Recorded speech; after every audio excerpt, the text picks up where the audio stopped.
Welcome to WFPC Podcasting, your local source for the heart and history of Pike County, Indiana.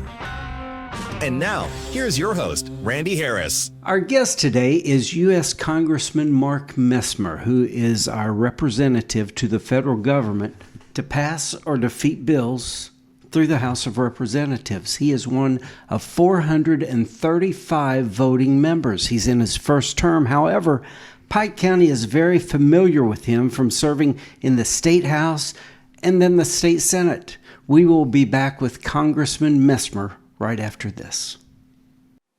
This is Kyle Hathaway with Hathaway Excavating and Rock Yard.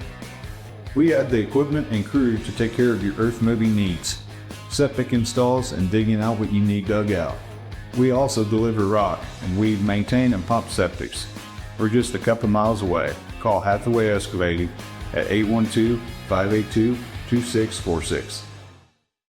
WFPC is sponsored by the Dustin Schnare Agency for Indiana Farm Bureau Insurance.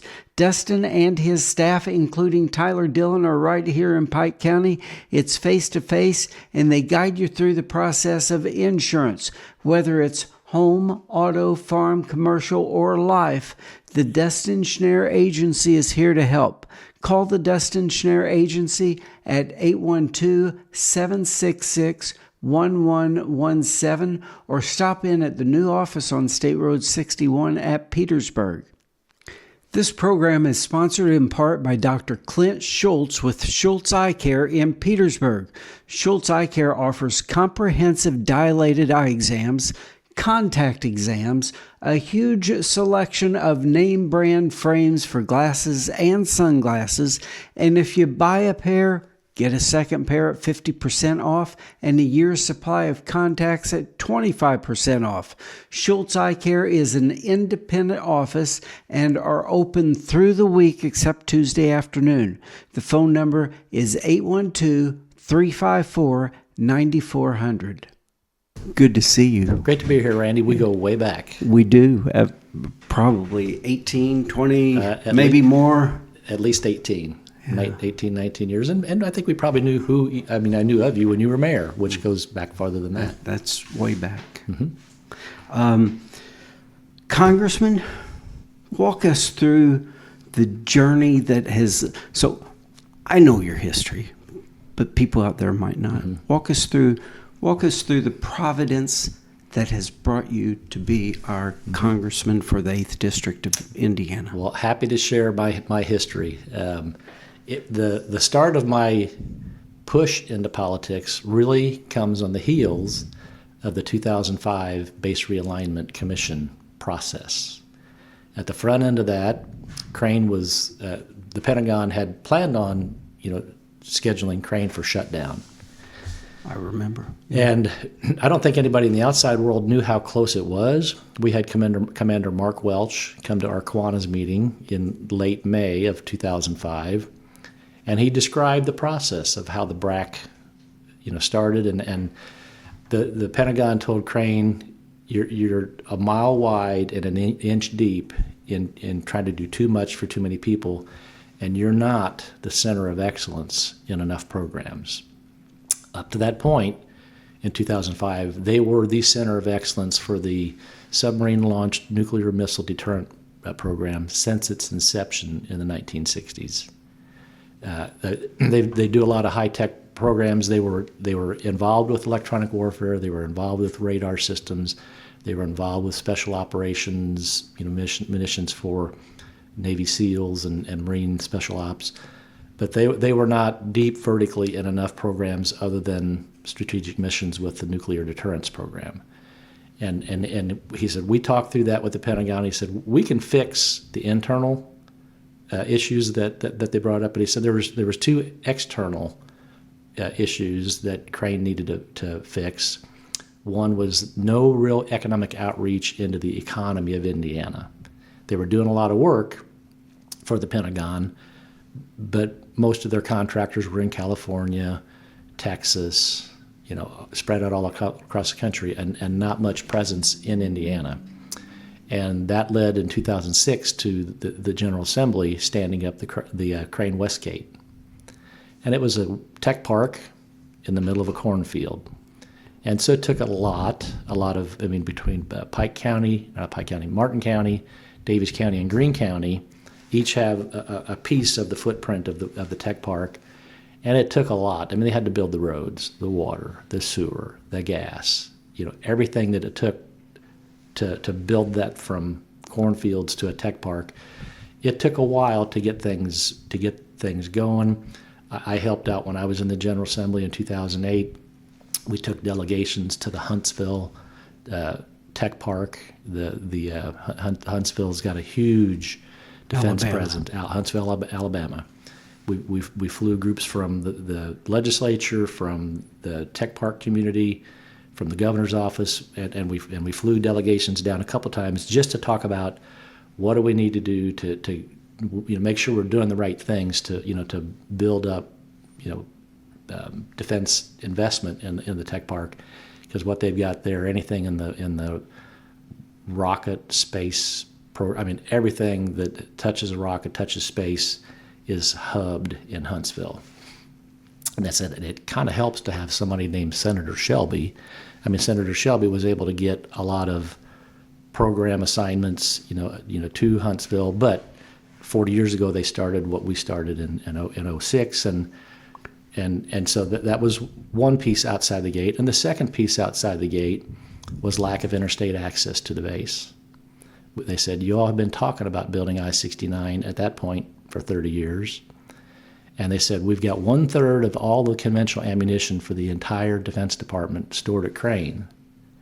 And we have to go down 231 to I-64, 40 miles, 52 miles actually, or 30 to 40 miles north to I-70 to hit an interstate to get that ammunition east, west, north, to get it. And they said, there's too much at stake in our national defense to rely on hauling ammo through Lagodi, through Jasper, through Huntingburg, to get to an interstate. And if that doesn't get corrected, and there's another BRAC, you will be closed. So you, as a businessman, you understood how important it was. Our family business has done work at Crane for 40 years, probably 42 years now, and I knew the amount of, just the sheer amount of people, the programs, the things you're doing, and what that would do to the economy of Southwest Indiana. They are the largest employer south of Indianapolis in the state of Indiana. Wow.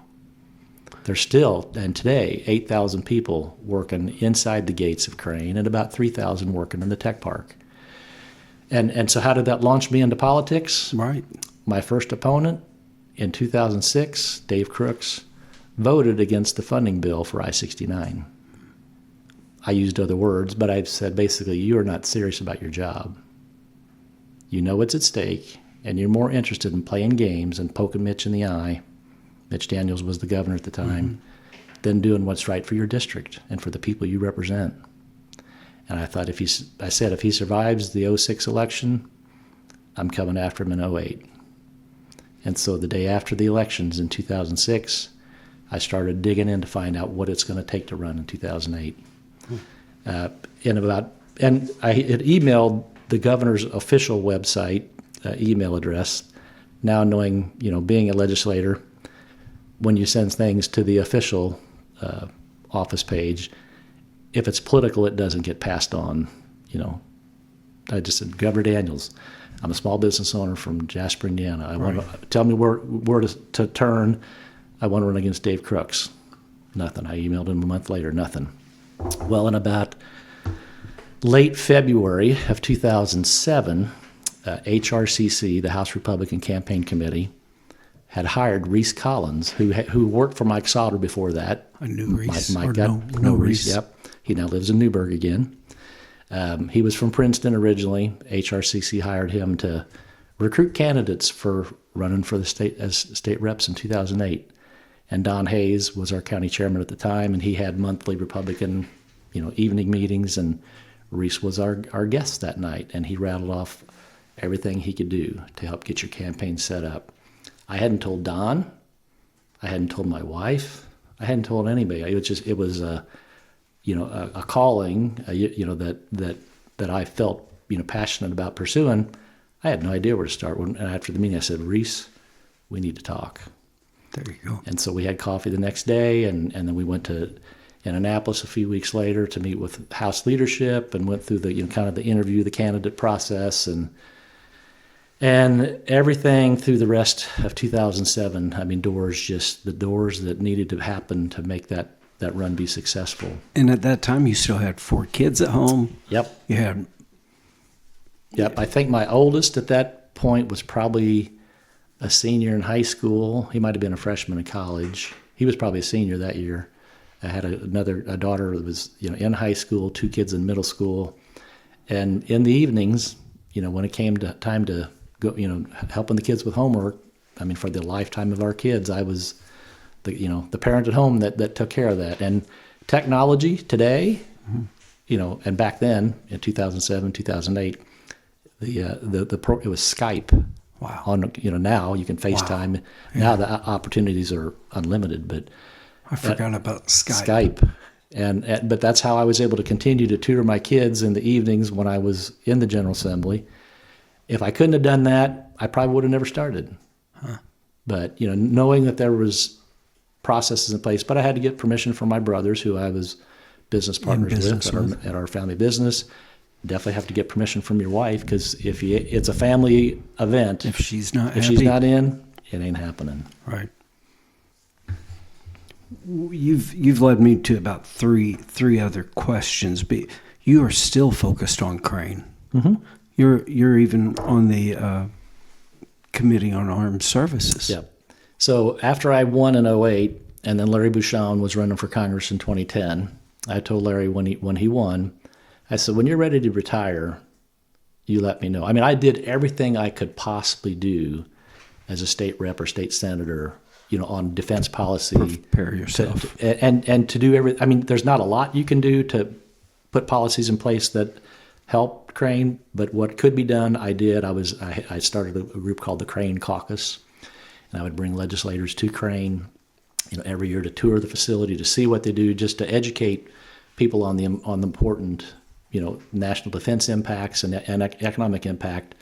I would during budget years, I would invite the Crane leadership, to come to the State House, and do people who wouldn't drive down to Indy, or from Indy to to Crane, to have an event where hit a broader audience and let them tell people what they do. And I told Larry in 2010, when you're ready to retire, let me know, because my reason for being here, is Crane and this whole region. Yeah. And as a freshman legislator, and really the difference between me and probably anybody that's covered this area before, knowing the critical nature of what they do, and their importance to the economy, not only of our state, but of the the 8th district for sure. Somebody with passion to really jump in and be proactive and taking being a voice for them, in the halls of Congress and on the National Defense Authorization Act. And when we did reconciliation last summer, getting more money, and it wasn't like I said, send $1 billion to Crane. We said spend $250 million more on electronic warfare, $100 million more on hypersonic missiles. Spend more money in these programs, knowing well, that's the wheelhouse that Crane has gotten themselves. Driven. If it's a high-tech Navy program, it all runs through Crane. Wow. How are we keeping up with that? You spoke about Skype earlier. That technology is constantly changing. Mm-hmm. AI and security at Crane. Mm-hmm. Is that? Give us an update on that. Well, AI is crucial to their ability to do to defense deployment, to artificial intelligence and how it integrates into the engineering world is hugely important to the guys at Crane. And I'm working with another group to bring a quantum computing corridor through Indiana. We've got funding in last year's defense authorization budget to get it from University of Chicago to Purdue Northwest. We've got money in this year's budget, to get it to Lafayette. And we've also got the hub started, for the quantum computing capability. That quantum computing, AI computing power, Crane needs that access. This year's budget will get it to Purdue, West Lafayette, and then next year we'll get it, to the final from Bloomington, pick up IU, to Crane. But that AI data computing capability is critical to their ability to keep up with the quickly advancing technologies. That's our defense. Yep. That's you're getting, or you've gotten, an admiral at Crane. How important is that? That is very important, and this goes back to our trips to Huntsville. When you fly into Huntsville, so currently Crane has what they call two flags. They have Crane Army Mission Activity and the Naval Surface Warfare Center. Crane NSA Crane is the landlord of the base. So, but their two tenants are the Naval Surface Warfare Center and Crane Army Ammunition. To get an admiral stationed there is a third flag. There's about 8 flags at Huntsville, and with those flags, with an admiral, comes program offices, and so what will follow the admiral will be something either in the sea launch cruise missile program, probably the hypersonic program in its entirety for the Navy. That program office coming to Crane with him will come an assignment. And probably be something in the strategic missions, the missile defense, hypersonics, and with that program office comes 300 to 400, jobs from the Pentagon, with them. There's about 30 Pentagon people at Crane currently working on the launch systems for the submarine launched hypersonic program that's being developed. The entire program will follow that admiral out, and so that's another flag at the gate.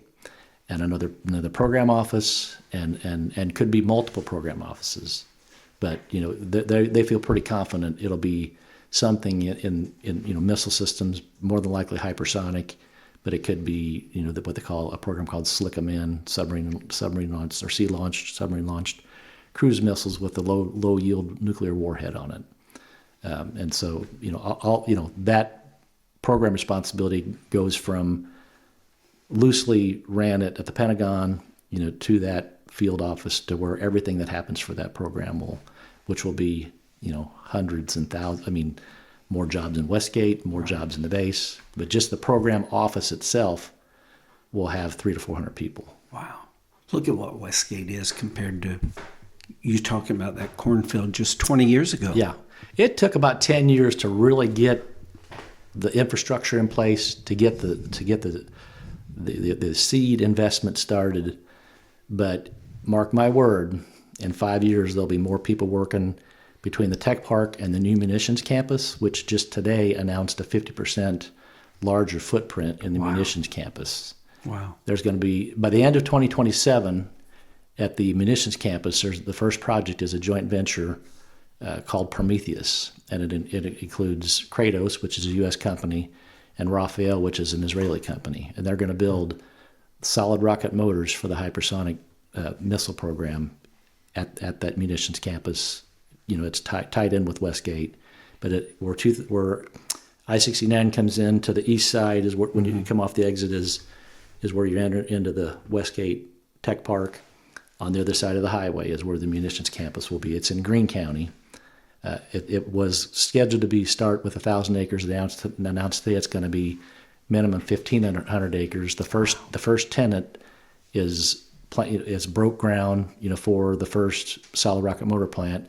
There's about a dozen other companies that are looking at signing leases. Some of them are supply chain companies, to that solid rocket motor facility. Be at least 1,000 people in the Prometheus plant by the end of 2027, plus hundreds, if not thousands, more supply chain companies. And it's already the largest employer. Yep. In the 8th District. Mm-hmm. Between Crane and the defense contractors, there's probably 11,000 there now. Wow. and there'll be more people, 8,000 inside the gate. There'll be that or more, and within 5 years you'll have that many or more outside working and so have we. It's a big city in itself. Yes, has Crane integrated the industrial economy, outside their gates since the 05 BRAC? Oh yeah, in a big way. And one of the companies that's making the solid rocket motors is going to look at building a facility in Westgate that takes all of the components that it takes to build up that hypersonic missile, take the solid rocket motors, take the navigational components, take the payload, everything, and do assembly in Westgate, and then load them bring a truck in, load them in a truck, and ship them out to the East Coast, West Coast, wherever they need to be deployed. This program is sponsored in part by the Log Inns Farm, Bed, and Breakfast, just 3 miles west of Petersburg off of State Road 56. It's peaceful, quiet, and you're surrounded by nature in a traditional farm environment. It's nestled in the countryside of a southern Indiana working farm growing grain, hay, and livestock. It incorporates 2 vintage log cabins. Call the Log Inns Farm, Bed, and Breakfast at 812-354-2192.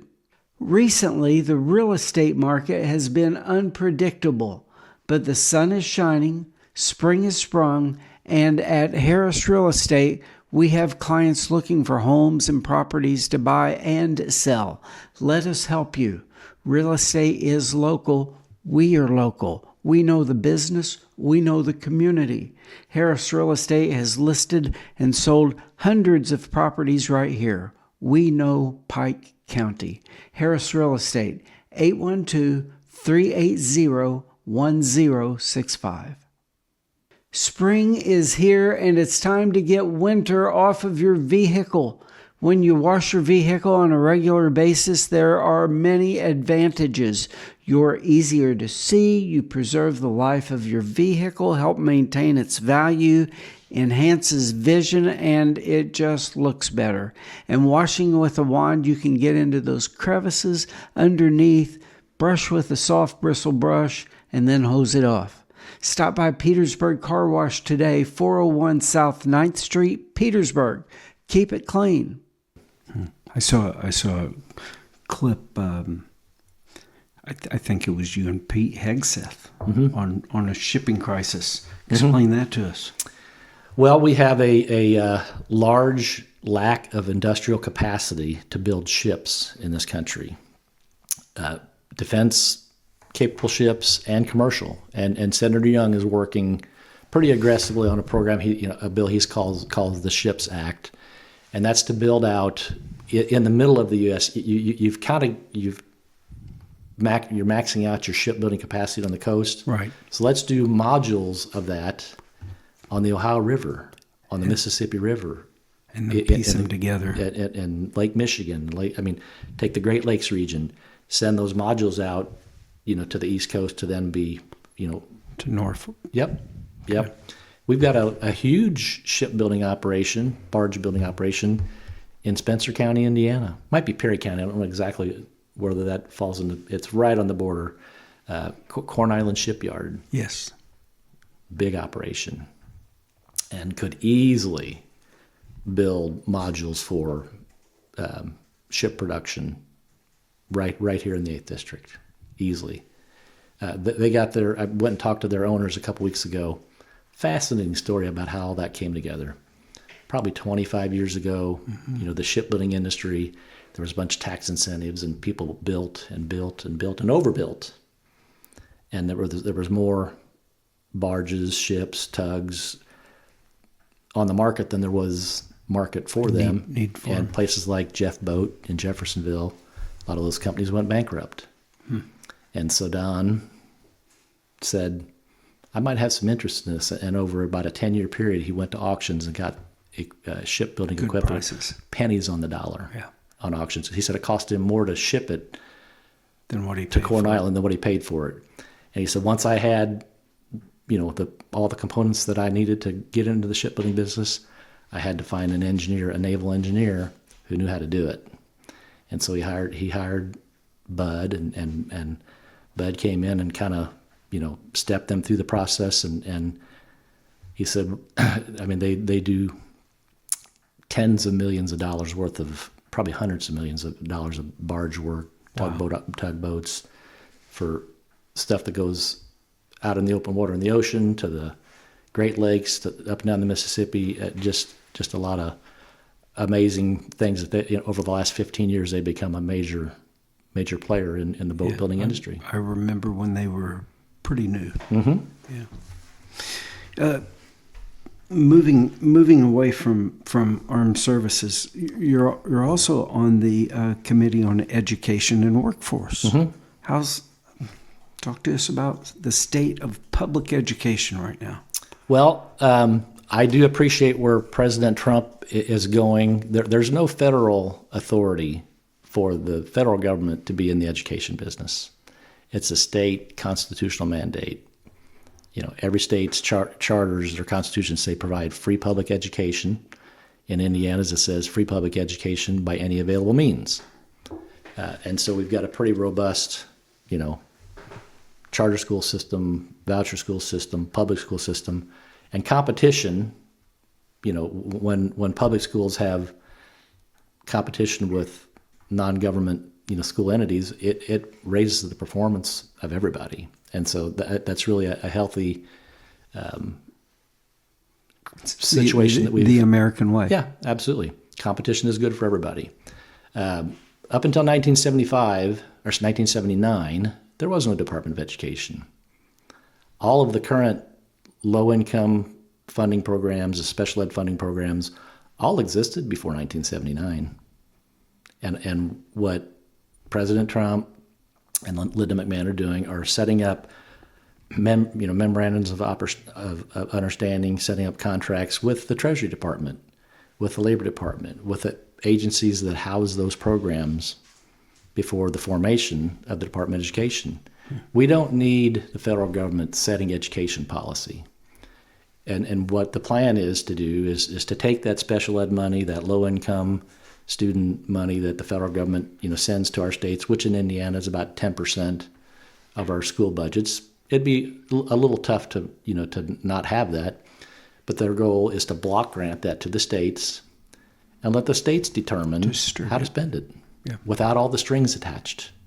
And I've talked to principals across my district as a state senator, state rep, congressman about how much does it cost to administer the federal money that you get in oversight, reports, auditing. They said about a third of the money that we get is chewed up in compliance costs. Wow. What a waste. What a waste. That doesn't go to the kids. No. But to get it, all the strings that attached. You've got to. You've got to, and so play the game. Block grant the money back to the Indiana Department of Education, back to let the General Assembly. Let that money get dispersed as they see the need, and without all the rules. And I had one teacher tell me, or one principal said. He said 1 or 2 kids in my entire elementary school create 90% of my day-to-day headaches. But because they have an individual lesson plan or IEP, an individual education plan, they're considered technically disabled. And I can do nothing to address that child and his ability to consume attention and time away from the teacher in his classroom to me. He said we can do nothing to discipline that child because the federal government prohibits it. Well, if that block grant money goes to the state and all those strings go away, it's going to empower our principals and our teachers to operate their classrooms the way they were able to do. When you and I grew up, we didn't have discipline problems in our schools because teachers could deal with it, principals could deal with it, and today they can't. My dad sent a note back, said, if he deserves it, whip him. Yep. Yeah, And then, we were and then more he'll worried get about it when he gets home. when we got in trouble at school. We were more worried about Dad. more trouble we were going to get, because if I ever got in trouble, my parents didn't say, "My kid you can't do that to my kid." My parents would say, "You obviously deserved it. If you got it." It's like my first speeding ticket. He said, "Good, pay it. Slow down." Yeah. So it's not going to turn that ship on a dime, but if we get that and It's allow, a way to get there. yeah, it's a big ship. It turns slow, but that's if you put So that much- power back to the states where it constitutionally belongs, and parents need to have the ability to know what's going on with their kid, and Parent be control. parenting. Yep. And our local school boards need to have that control with it, without the hand of big government hanging over their head. You know, I've got a note here. Great decisions come and go, but you still pay attention to your constituents. Last time you and I saw each other, you were walking down the steps at Pike Central. I was pulling up, and it was just you, just me. We talked for a few minutes. I saw where you were at Rockport a week or so ago. Yeah, we had what a cool opportunity. But you have to stay connected. I mean, I've done that as a state rep. I've done it as a state senator. I am active in my communities. Just last week, I was up in Davies County presenting, and they were getting presented a grant from AT&T for an adult education retraining program in that county that got $25,000 to buy laptops for people, adults going back for GEDs or specialized skill training, to provide them laptops. And we also work with AT&T on a ribbon cutting for a broadband build out in Greene County that's going to put $6 million between $4 million of state money, that comes from a program, the Next Level Connections program, that the state awards rural Indiana broadband grants for, that I wrote in 2019. That program still continues today to get broadband built out to rural unserved Hoosiers, and making sure every dollar that Indiana spends is going to an unserved rural customer, not overbuilding in suburban and urban areas. Great. We have some pockets down here that need some help. Yep. And currently today, there's a reporting mechanism, and some of it is the access is there, but the subscribers don't want to pay the money. But if there's pockets where you don't have it, we are continuing to work with identifying. There's a website you can log into that you can identify pockets of still, unserved Hoosiers that we can put them on the list for broadband deployment and continue. I mean, I think Spencer County is probably at 100% available through the entire county. But they partnered. Another bill that I carried was allowing rural electric cooperatives to hang fiber on their poles. That was prohibited because their mission when the REMC started 100 years ago was power. And to hang fiber on that pole was not part of their initial statutory authority. So I made sure that got changed. I worked the following year with Ethan Manning on a bill. So then the broadband provider said, yeah, some of these REMCs that aren't interested in the broadband business are charging us exorbitant rates for attaching to the pole. So we worked with the REMCs, I worked with Ethan Manning when I was in the Senate, and put together a bill to be more prescriptive on how they, what kind of lease rate they can charge those broadband providers. Because if it's overly expensive, that's one more impediment to getting broadband built out. But broadband is not a luxury. Broadband today is what the same thing was for power and telephone 100 years ago. It all changes. Yeah, and now if you don't have broadband, it's tough in the education world to do your job without broadband. It's impossible as a business owner to operate without broadband. And so we're making sure. And there's one more round of federal money under a program called BEAD, and I don't know what that acronym stands for. But Indiana's probably going to get about another $800 million in BEAD funding that they're going to be able to start deploying this year. The program was set up 4 or 5 years ago under the Biden administration, But up until this year, until Trump came in, the diversity, equity, inclusive language that states had to comply with to be able to deploy it in money, not $1 of that BEAD money from 4 years ago has yet to be awarded. Not one out of, probably $100 billion. I was going to say billions. Yeah, zero. And so Indiana's ready to, they rewrote all the rules, took out all the DEI requirements, and let's just get broadband, to the people that need it without any kind of racial component, diversity component coming into it. And that should be the push we need to finish deployment, to any Hoosiers who are still unserved. And so if you've got, I'd be happy to forward, you or your people in Pike County, if they have lack of access still today, we'll make sure that their data is accumulated and we get it to the right people. I'm thinking of somebody, so forward that to me. Mm-hmm. Yep. This morning in this morning's reading, a fool gives vent to his anger, but a wise man keeps himself under control. Proverbs 29:11. Mm-hmm. You're a pretty even-keeled guy. I've pretty well made that my motto for life. And whether it's in the business world, whether it's in the political world, you'll never see me, out being a firebrand, taking people out verbally. That's just not who I am. And who I am as a person and how I live that out has to be the same with my kids and grandkids, with my family business, with my church life, with my social, the Kiwanis clubs and Optimists. Who you are has to be the same. You have to be true to who you are.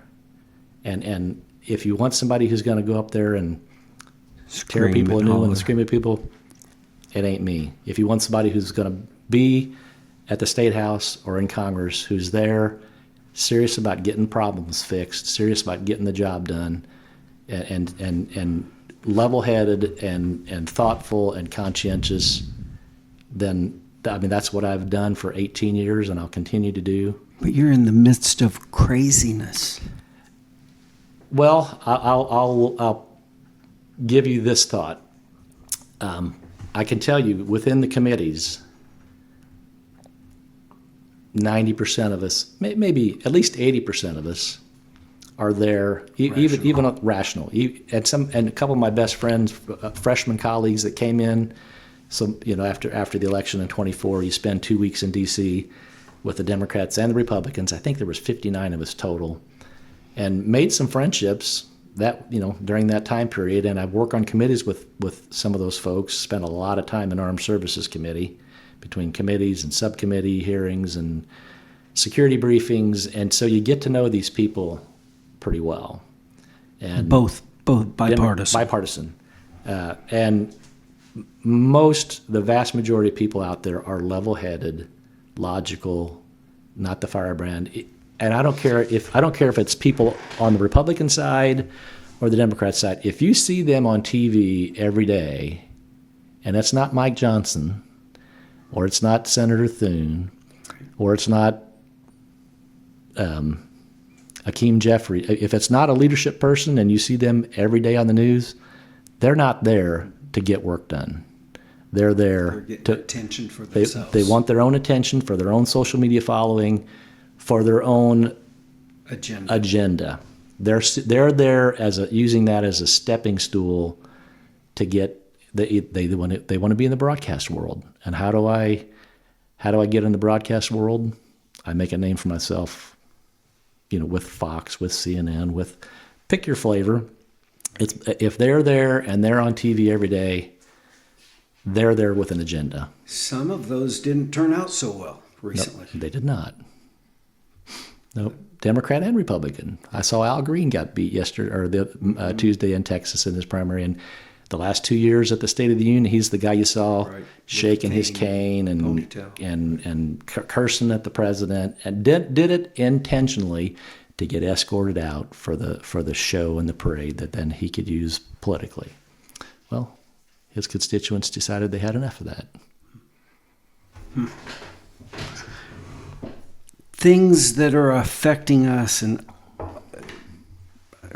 I'm just throwing them out there. Mm-hmm. That gas pump, mm-hmm. and we've had Venezuela, which you would think that might help us in the future. It does. It has opened up access to that oil to the global market and not just getting taken to China at a discount. So China had really taken control of the Venezuelan oil. China has really no oil of their own. They have to import it all. They are dependent on Venezuela, and they're to get it. And since since there were sanctions against Iran and sanctions against Venezuela because of political situations in their countries, China was buying that at a discount because it was the only place they could go, with that oil. Stopping the flow of oil out of Iran to China, opening up the flow of that oil from Venezuela to the U.S. market and to the global market, and not letting it all get sold to China. Help all of us. It's going to help all of us. And I'm optimistic. I mean, ultimately, the Straits of Hormuz need to be open, and oil prices have dropped pretty drastically. $90. Less, I think 88 this morning. As things approach normal, we'll see the oil price drop back down to the $70, $75 a barrel that it was 5 months ago. We all want that to happen. I mean, but the pressure that the Trump administration took against Iran, and ultimately they've got to give up their enriched uranium. They have enough enriched uranium if they could get to it. Right now, we think we're pretty sure it's under a couple 100 feet underground, under a bunch of rubble, encased in concrete, structures. But if they could get access to that uranium, they could deploy nuclear missiles, ballistic missiles, within about 2 weeks. Wow! They knew it. We knew it. They intended it. Their intention was to do it. And why we've started this process we've taken out their ability to launch a ballistic missile. We've taken out as many of their ballistic missiles. Whatever's left is under a mountain, not easy to get to. We have got to continue and will exert pressure. We would have other worries than $4 gas prices. Yes. So since 1979, they have been chanting "Death to America" and "Death to Israel." And you have to think they're serious about it. What were you, a sophomore or junior? I was a freshman. I was probably a junior in high school. Yeah, I graduated in 81. And we have to take them serious, and the world takes them serious, that they intend to use a nuclear missile if they had it. Yeah. And when President Trump visited with Chinese President Xi a couple weeks ago, right, Xi also reiterated publicly to the Iranians, you are not going to have a nuclear weapon. Well, they need Iran's oil. They need this to come to an end. They need the straits opened. And I have no intel to back this up with. I'm not divulging any secret because I've not been on a briefing. But just seeing who's involved in those Mideast peace talks, and Pakistan is already a nuclear power. They've got nuclear weapons. They have been the host to all of these negotiations between the U.S. and Iran. If I had to guess today, eventually, that enriched uranium will be turned over to Pakistan and taken from the Iranians before whatever it takes, however long it takes, we'll continue to exert economic pressure, sanctions. I think at this point, if they're willing to open the straits, we're willing to pull our blockade off of Iran, and let fertilizer and oil and natural gas and everything that comes through that strait that the world economy needs. We're willing to take it in steps, get this ceasefire, in place. But the Chinese have clearly signaled to Iran when they say you're not going to have a nuclear weapon. That's the number one partner that Iran and China need each other, and Chinese needs Iran's oil, and so that was a message to get to the table and get this resolved. I can't say that it's going to happen in a month, too, but when the straits open and commercial shipping goes back to normal, there is a light at the end of the tunnel. Yes, and we will see prices drop pretty quickly when that gets back to normal, and that, I can guarantee that's something we all want. There was a couple of attempts by the Democrats to push for a war powers resolution in Congress, really ever since we started in Iran, to stop the president's ability, to intervene in Iran. But that's the last thing we need to do, is to tie his hands Right. when we're at the precipice of a deal, to bring the Iranians to the table. If we tie his hands, then then all that negotiating leverage is gone, and why we've defeated it. I think at this point the Senate has blocked every attempt.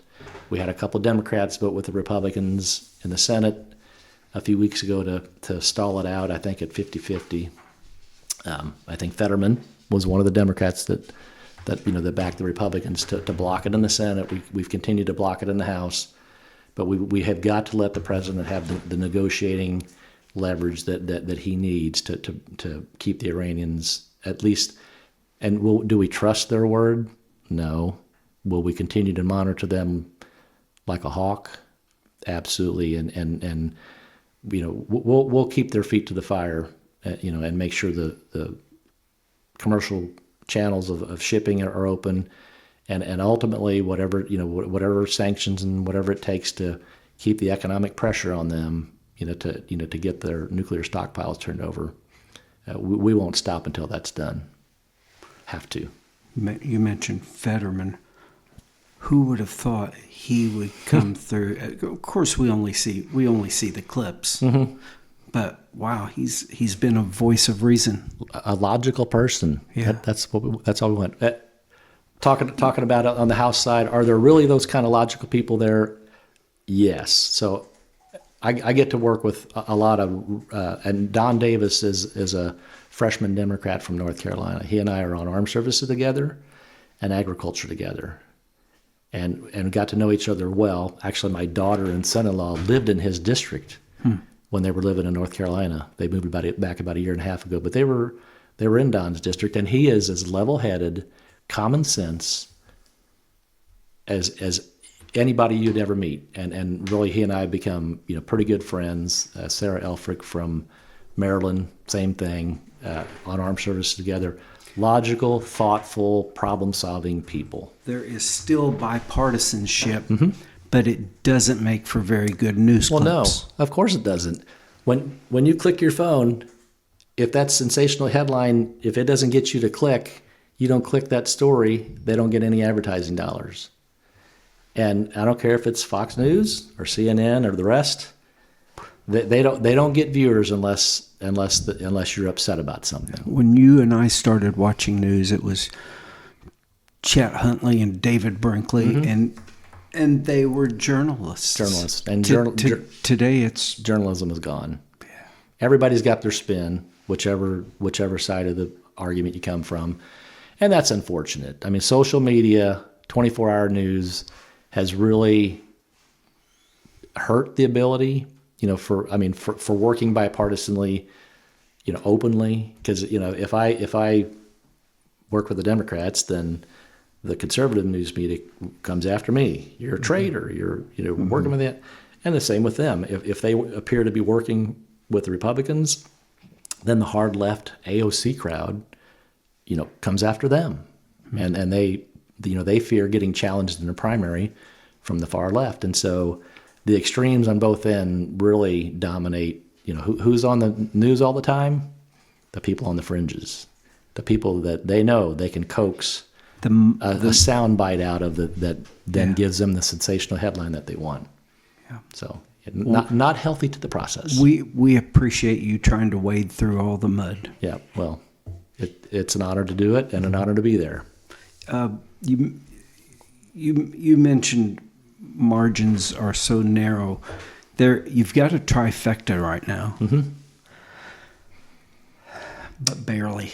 Well, we have a 2-vote majority right now. Doug LaMalfa from California, Northern California, Republican, died of a heart attack in February. And amazingly, the Democrat governor has not had a special election yet. So we had a 3-vote majority, a whopping 3. Now we're down to 2. But I feel pretty confident that the normal midterm trend, for the party in power to lose seats. We know we have 10 Republicans that are in historically tight districts. We know they're plus 1%, 1 to 2% Republican. There's 14 Democrat congressmen that represent districts that Trump won in 2024. Most of them ran on border security, deporting illegals. They ran on the president's agenda in those Republican districts and won by, most of them less than 1,000 votes out of 200,000 plus, 300,000 votes cast. So we know where those 14 seats are that are in play. They know which 10 we've got that are important to defend. So those 24 seats will really control with just those in play. But through redistricting this year, we've had a net pickup of at least 10 Republican seats across the country. California moved some Democrat seats, Texas, North Carolina, Ohio, Missouri, Alabama, Florida. But as a whole, between redistricting normal and when the Supreme Court said you no longer can gerrymander districts strictly for creating minority districts, the Supreme Court threw that out. New Orleans or Louisiana, had a district that looked spiderweb to create a minority district. The Supreme Court said you can't do that, and so all of those states and some of the states, the primary window has already closed and done for the year, but they figure we've picked up minimum 10 Republican seats through redistricting net for the Republicans, on top of the 14 that we know are vulnerable for them. Republican districts that a Democrat's sitting in, they've got more defense to do than we do. And the Republican leadership, the National Republican Congressional Campaign, has outraised the Democrats every quarter, every month. We've got more money that we've raised to really go in and fight those 24 seats. How is this different than 22 when we were told the red wave was coming? It did not happen. That is true, but we didn't have that bully pulpit of Donald Trump to help push the cause. Okay. They did get the majority, but just not the tidal wave. It was a splash. But that was before the redistricting. The Democrats had redistricted not only in 21 but in 23 and 24. They have continued to New York redistricted in 2024 in an election year and took away 4 Republican seats. So the process has played out to our advantage. It's been rough and tumble to get there, but the Republicans are just playing by the rules that the Democrats have played by for decades. And for decades, the Republicans have tried to play nice and fair, and the Democrats play to win. And this year, with some encouragement from the president, we need to take legal advantage of the redistricting opportunities that we have and play on the rules that the Democrats always play by. And our state legislature should have. They didn't. If they didn't like the 9-0 map that the president was pushing for, nothing stopped them from creating an 8-1 map instead of a 7-2 map. But rather than dealing with it, Senator Bray refused, and I have friends that were in those caucus. They wouldn't let him talk about it in caucus. Refused to let it even be debated. And of those 8 Republicans that were on the ballot, 6 of them got beaten. 1 more is in a recount. And the 2 open seats that senators decided not to run were won by Republican-endorsed candidates.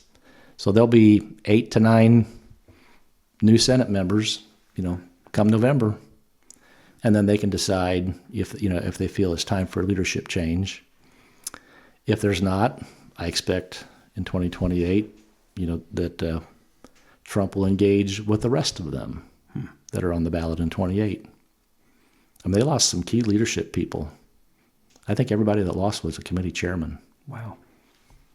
One of them was the Republican caucus chair. Been in the state house since 2008. He and I came in the Senate the same year Senator Holman came in to the Senate. And he got beat 60-40. He said I felt like I was doing the will of my constituents because the majority of the phone calls I got were opposed to redistricting. I thought, well, Travis, did you check the phone numbers and see where they're from? See where they're from? Were they even from Indiana? Were they from your district? Evidently, getting beat 60-40 in a primary, they probably weren't from his district. And Republicans want representatives at the state level, federal level, that are willing to fight for our country as Republicans as much as the Democrats fight to destroy it. I'm going to switch gears. Okay. And I just know your character. I know I'm not stepping on your toes. We haven't discussed this. People get frustrated when they send somebody to Washington and they come back rich. Stock trading in Congress. Where are we on that? I'm a co-author of the bill to ban stock trading by members of Congress. And I would have no problem with making it a ban, for the president or anybody. I mean, anybody that's a public official. Even, if you have access to insider information. Wow. Whether you're a member of Congress or a staff member or a committee, you have access to info that gives you a unfair advantage.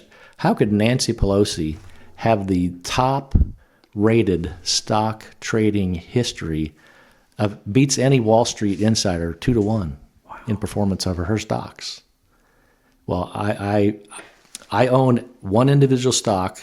I own a couple hundred shares of Springs Valley Bank. You've probably owned it for 40 years. I don't know how long, but a long time. But if I had to sell that tomorrow, maybe I'll just go ahead and sell it tomorrow. Just because, and that was not bought with any insider trading and no insider information. I was just investing in my hometown bank. Right. Members of Congress that trade in individual stocks, it's just too easy to take that to your advantage and should be banned. And I expect that bill to hit the floor. It is wildly popular across Democrat and Republican voters across the country. I'd say that's probably one of those 90-95% issues. Easily. Brian Stile is the lead author of the House bill that I'm co-authoring with him. Completely support that. Best wishes. Thank you. There are so many distractions, lots of noise, so many narratives. You don't know who's driving those narratives, but boil it down and tell us what's important to you for us moving forward. Well, I look at every vote I make, and whether it was at the state level or at the federal level, I do all I can to try to get government out of the way of business, of the things that drive our economy. And several of the bills that I co-authored were to repeal federal regulations that add to the cost of everything you buy. Peeling back regulations, it costs every household $16,000 per year out of your pocket and out of your home budget for the things you buy that deal with compliance with federal regulations. That went up probably 50% under the Biden administration. Wow. The cost, and we just passed a housing bill out of the House last week, 410 to 13, I believe, was the final vote, that peels back regulatory, duplicative, environmental rules, just streamlines the processes. It cost every house, the average across the country, from $82,000 to $176,000 per home to deal with regulatory compliance. And anything we can do to peel back that regulatory burden that lowers the cost of housing, lowers the cost of things that we buy, more money in your pocket for you as an individual is more freedom for you as an individual. And all those costs are just hidden taxes. When it's a regulatory cost, everything that you buy has regulatory costs baked into it. And the people we compete against don't have that. Absolutely not. So everything I can do to protect the liberty, freedom, private property rights, things that this country has to offer that no other country in the world has, the opportunity that we have in this country, nowhere. We get frustrated, but what an experiment it's been for 250 years. Yeah, and the people who have yearned, fought, died trying to get here. Oh my! Because of the freedom, the liberty. When our founding fathers started this country, we were the first, and those guys, those signers to the Declaration of Independence, knew they were probably signing their death sentence. That's right. I mean, the British killed most of them, destroyed the property of all of them. I mean, few came through that Revolutionary War unscathed, and most of them came out bankrupt if they lived through it. But the cause of liberty, the cause of freedom that this country represents, that they fought and stood for, was a catalyst, for freedom movements, across the globe. And we have to do what we can to protect and preserve our country. Was our founding done without some burrs and scars? Yeah, we all have scars and scrapes. Of course. Has this country done more, even since our founding, since our Constitution was revised, have we done more to create liberty, freedom, and economic opportunity better today than we had 100 years ago, 150 years ago? Absolutely. But we have to be willing to do what we can to fight and protect that. Ronald Reagan has a poem that I probably won't paraphrase it exactly right, but freedom is never more than one generation away from extinction. We must fight for it, protect it, teach our next generation to do the same. Or one day we'll wake up in our senior years looking back and saying what it was like in America where men were free. And we have to be willing to do all we can to protect that. It's a good place to stop. We need to do this again. Yep. We've got more to talk about. Oh, heck yeah. Thanks for joining us for this program of WFPC Podcasting. The program is brought to you by Hathaway Excavating and Rockyard, Schultz Eye Care, the Log Ends Farm Bed and Breakfast, the Dustin Schnare Indiana Farm Bureau Insurance Agency, Harris Real Estate, and Petersburg Car Wash. Please thank our sponsors for their continued investment in Pike County. A new program appears each Friday on WFPC Podcasting, exploring the people, information, and news right here in Pike County. See you next week. Thanks for watching WFPC Podcasting, your local source for the heart and history of Pike County, Indiana. From backroads to town centers, we bring you the voices, stories, and news that shape our community. Join us on this journey through the past, present, and future of Pike County, Indiana. Tune in next week for the next episode of WFPC Podcasting.